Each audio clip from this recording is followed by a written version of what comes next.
When people talk to us about wanting to start a birth center, what we first explore is what's your involvement in the community?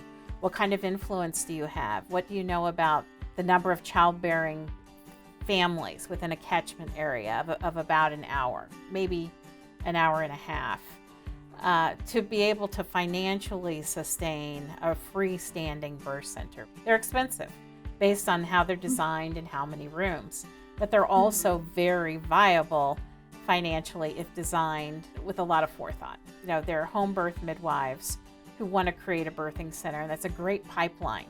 The other option is sort of what Leslie did. She worked in a hospital setting, in an OB practice, and had developed a following of people over a few years, and then sort of floated that idea out there. But sort of the overarching theme here is to have some sort of connection and network with not only the community but the health systems will help you succeed.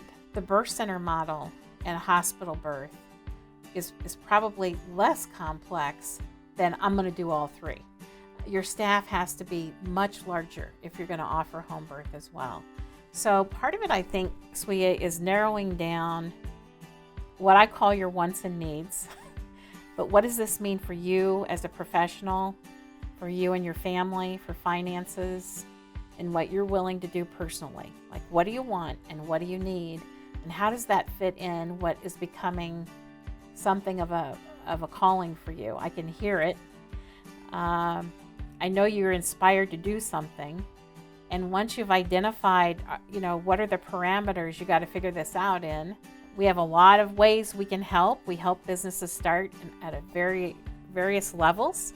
We even have a financial pro forma tool of what does it cost to start your own business, whether it's an ambulatory practice with only delivery in a hospital, or whether it's a midwife-owned practice and you're doing birth in a birth center or at home.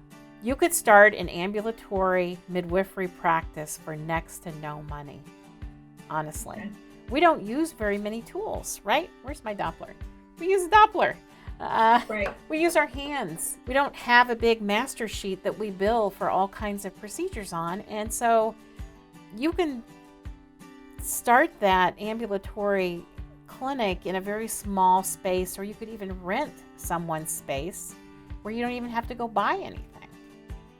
And then you're on call for births or triage or whatever.